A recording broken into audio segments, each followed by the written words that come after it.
Live Harun আর রশিদ ভাই আপনার জন্য শুভকামনা। এবার কিন্তু কাট শট খেলেছেন, বিশ্বমানের কাট।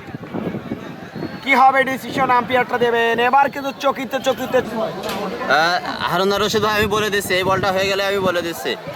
এবার কিন্তু বর্ণালী অঞ্চল ফাঁকা, বল যায়নি রাখা সীমানা নিতে তার অফারটা। অন্যদিকে নিশান শর্ট পিস, ফাইনাল অঞ্চল ফাঁকা, বল যাবে না রাখা। জেল সরকারের জেলাম ডায়মন্ডসের আইকনিক জুয়েল ভাই হাফ বলে ধরনের বল, প্রপার পানিশমেন্ট, হাই হ্যান্ডসাম করার জন্য প্রস্তুত ব্যাটসম্যান আছে নিশান ভাই চুয়াডাঙ্গা থেকে আগত। এবার কিন্তু স্টেট ড্রাইভ করেছে, আউটটা হয়ে যেতে পারে। তবে লং আনের উপর দিয়ে দারুণ একটা ছক্কা দাদা, নিঃসন্দেহে ভালো শট। এই বলারের বলটা একটু দেখার দরকার। এবার কিন্তু শর্ট পিস পুল করে দিলেন, ভুল হয়নি, দারুণ একটা ছক্কা মিড উইকেটের উপর দিয়ে। আবার নিশান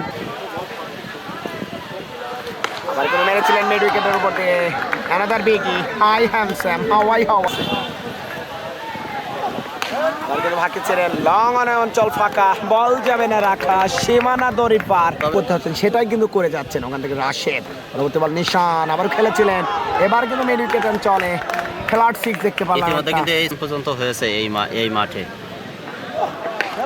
আবার কিন্তু নিশান মিড উইকেটের উপর দিয়ে, অ্যানাদার বিগি, হাই হ্যান্ডসাম। কথা বলে নিব, ধন্যবাদ ভাই। পরবর্তী বল আবার নিশান ফ্লাশ করে দিলেন একেবারে মিড উইকেটের উপর দিয়ে।